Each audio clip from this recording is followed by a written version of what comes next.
Can you make your own tea bags? How do these homemade tea bags compare to loose leaf green tea? In this experiment, we're going to try to make the ideal tea bags to brew Japanese green tea. To start off, let's just talk briefly about why we don't use tea bags you buy at the grocery store for making tea. These tea bags are typically a way to disguise very low quality leaves, and when you compare them side by side with premium loose leaf tea, you will notice a huge difference not only in the color of the tea, but also in the flavor as well. Tea bags also have a few additional problems, and that's that they don't allow the tea enough space to expand, a topic we covered in a previous experiment. And they introduce things like paper, plastic, glue, and metal to the tea, which can be harmful to your health, but also impact the taste of the tea. Because the tea bags themselves impact the flavor of the tea, producers of premium teas almost always produce top-notch quality teas for loose leaf consumption. As a result, loose leaf teas provide not only better quality tea, but also a better variety as well. The benefit of the tea bag is, of course, convenience, particularly for people who don't have teaware at home or are on the road a lot. So how do we get the benefits of tea bags without all the downsides? We will need to make our own tea bags with premium Japanese green tea inside. When we are traveling in Japan to meet farmers and search for the best teas, we occasionally pick up these silk tea bags and pack our own when we're on the go. These silk tea bags are much more neutral than paper or plastic, so they don't affect the flavor of the tea as much. Because of the way these bags are folded, they also allow the leaves to expand, and therefore they are able to release more flavor into the water.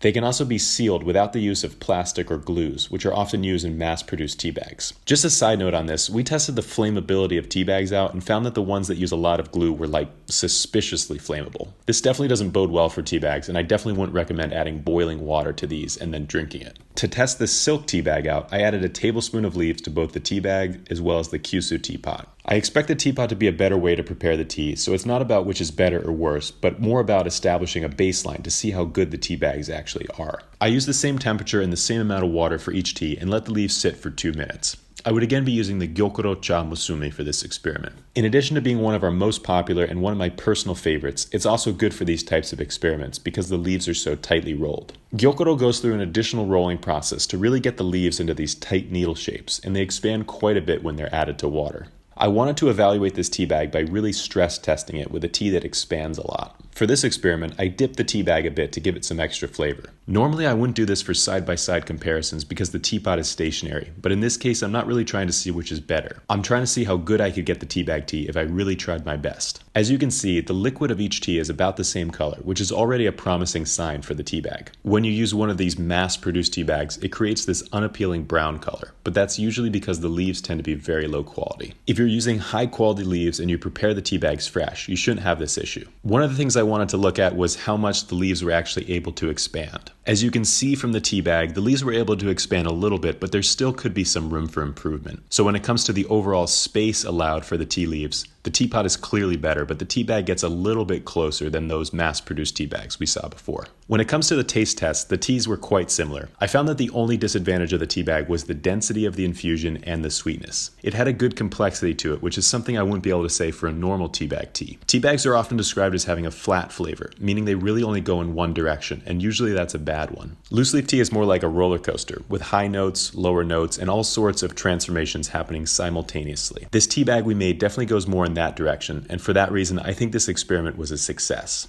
Of course, the loose leaf tea prepared in a teapot is still better, but I think this little tea bag we created is very good. Now I know what you're thinking. Packing the tea bag yourself doesn't seem to save much time at all, and you would be right. It is still faster to prepare the tea leaves in a Kyusu teapot. However, if you have a big trip coming up, you can easily pack a few of these tea bags at once and take them with you. This way you can have great tasting tea wherever you go, and you don't have to carry a Kyusu teapot or a strainer when you travel. You can even keep a few of these tea bags at your office and have a nice midday tea break. This way you don't have to worry about cleaning up after your tea preparation, and you can leave your best teapot at home. I hope you have all found this tea experiment helpful. As we've said, you're still better off preparing tea in a Kyusu teapot, but hopefully you can find some use for these top quality tea bags in your daily life. Thank you all so much for watching. It would really mean a lot to us if you could subscribe to the channel and stay tuned for future tea experiments. We also have hundreds of other videos about where tea comes from, how it's made, and how to prepare it.